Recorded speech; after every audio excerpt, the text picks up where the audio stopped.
ഈ പ്രശ്നത്തില് ഇസ്രായേൽ ഒരിക്കലും ഇവിടെ പോയിട്ട് റിട്ടാലിയേറ്റ് ചെയ്തത് അത് അവരുടെ മതപ്രകാരം അല്ല എന്ന് നിങ്ങൾ ആദ്യം മനസ്സിലാക്കുക.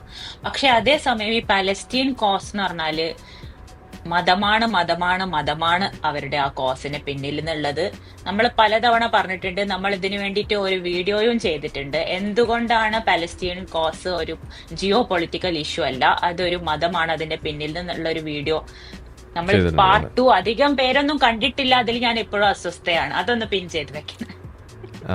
അതെ, വളരെ മോശം. ഈ പെങ്കി ഇങ്ങനെ കഷ്ടപ്പെട്ട് വീഡിയോ നിങ്ങൾ കാണാതിരിക്കുന്നത് ശരിയല്ല കേട്ടോ. പാർട്ട് 1 കണ്ടിട്ട് പിന്നെ നിങ്ങൾ പാർട്ട് 2 ഉപേക്ഷിച്ച്. എനിവേ, അപ്പൊ അതിൽ നമ്മൾ ക്ലിയർ ആയിട്ട് പറയുന്നുണ്ട് എങ്ങനെയാണ് 1928 ഹസൻ അൽ ബന്ന മുസ്ലിം ബ്രദർഹുഡ് ഫോം ചെയ്യുന്നത്, പിന്നെ സയ്യിദ് കുത്തുബ് അവരുടെ ഒരു ആത്മീയ ആചാര്യൻ എന്ന നിലയ്ക്ക് വരുന്നതും ക്ലിയർ ആയിട്ട് അവർ പറയുന്നത് എന്ത്, പാലസ്തീൻ എന്ന് പറഞ്ഞാൽ ലാൻഡ് എന്ന് പറഞ്ഞാൽ അതൊരു വക്കഫാണ്, അത് നമ്മുടെ അമാനത്താണ്, അതിന് വേണ്ടിയിട്ട് റിലീജിയൻ ആണ് ഉപയോഗിക്കേണ്ടത്, അല്ലാതെ നമ്മുടെ ഈജിപ്ഷ്യൻ ഭരണാധികാരി നാസർ ഒക്കെ ചെയ്യുന്ന മാതിരി secular pan Islamic pan Arabic movement കൊണ്ടൊന്നും നിങ്ങൾക്ക് ഒരിക്കലും പാലസ്തീൻ പ്രശ്നം സോൾവ് ചെയ്യാൻ പറ്റില്ല എന്ന് അവിടുത്തെ ക്ലർജി, അവിടുത്തെ മതപുരോഹിതര്, മുസ്ലിം ബ്രദർഹുഡ് പലതവണ പറഞ്ഞിട്ടുണ്ട്. പിന്നെ ഈ ഹമാസ് തന്നെ മുസ്ലിം ബ്രദർഹുഡ് ഓഫ് ഗാസ ആണല്ലോ ഹമാസ്, അത് അങ്ങനെ അവര് വേഷം മാറി വന്നതാണല്ലോ.